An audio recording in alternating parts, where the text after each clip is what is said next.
only somewhere around 5% of people that live in Las Vegas go to church.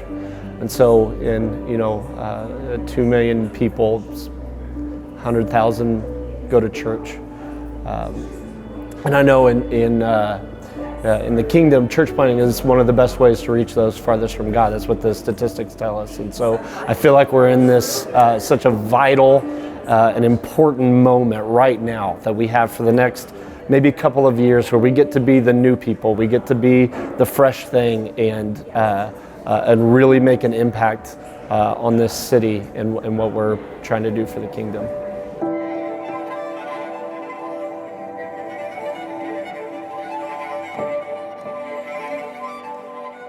We chose downtown for this coffee bar and for the church plant because I believe all great movements start in the urban core, and so they seem to start where the population density is, and then they ripple out from there. And so it felt like if I was going to give my life to something, I wanted to give my life to something that was going to have the greatest impact, which is why downtown. We want to be where the people are.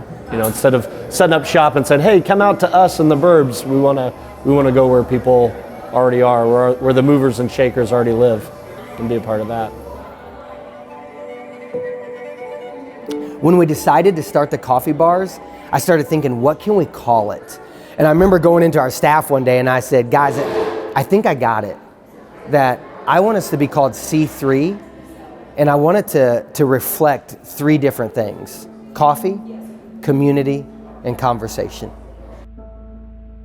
Vegas is a really interesting place because the truth is, what happens in Vegas doesn't just happen in Vegas. It happens all over the world. Most major metropolitan cities are going to have gambling. They're going to have some sort of sex work. They're going to have the things that kind of make Vegas famous. What's unique about Vegas is we don't hide it. The lack of a mask translates to people. People are a lot more transparent about who they are. They don't mind saying, "Yeah, I'm a stripper. Yeah, I do sex work." They embrace it more. And I find that makes people a bit more authentic. One day I was talking to Jake, who is our campus pastor in Vegas and helps run the bar in Vegas. He and I had always talked about planting a church in Vegas, especially the downtown area. But once I went to the Rock in Conway, I kind of knew I'm never coming to Vegas. And I challenged him to do it. And in the midst of that challenge, he said, "I want to, but I don't want to go at it alone. I want to partner with somebody." And we went, well, why not? A year and a half ago, when we began this dream, I literally just put on Facebook, "Hey, we're doing this, anybody interested?" And we did a series of 3 kind of interest meetings, and about a dozen people showed up. And that's about a dozen more than I thought would show up, which was great. And we started meeting monthly, and then we had our very first kind of public service, and we had about 50 people at that. And from that, we had about 20 or so that started meeting every single week. We opened the coffee bar in, kind of did a soft opening in December and did a grand opening in January. And then this past week we did our big grand opening of our church, and we had over 70 people come to kind of our big launch of what we want to do and what we want to accomplish here in downtown Las Vegas. We give away a lot of coffee because coffee is the vehicle in which to love people. It's a vehicle in which to help people realize they matter.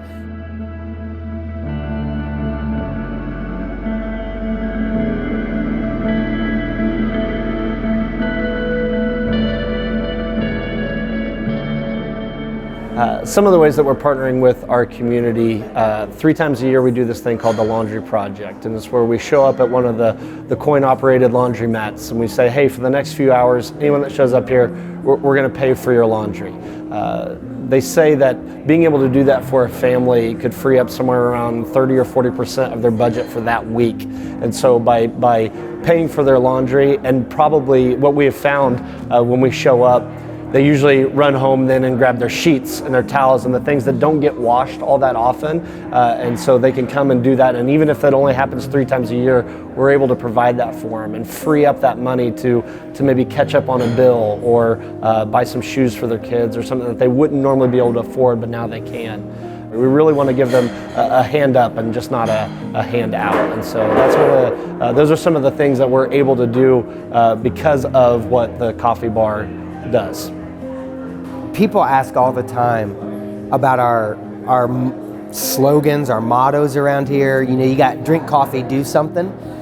The drink coffee, do something is just very simple, that every time you drink a cup of coffee, you're able to do something. Every day, the money that comes in is going back out to local and global community. But the whole purpose of that goes back to our overall core value for our church and for our coffee bars, and that's people matter. One of the things that I love the most about the church is the diversity that it should represent. You know, the Bible talks a lot about the church as the body of Christ, and I very, very much believe in that we don't all serve the same function. Church is going to look different in Las Vegas, and it's going to look different in Ohio. This is going to look different in Poland. It's going to look different in Africa, and yet we're all united around the same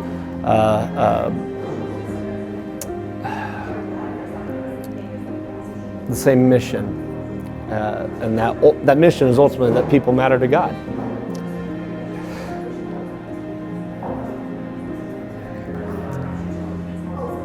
Last night at our gathering, I could look out and I could see a woman who's in the middle of a really messy divorce.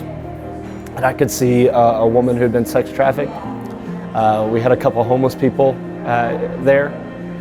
And when you talk about God's love, and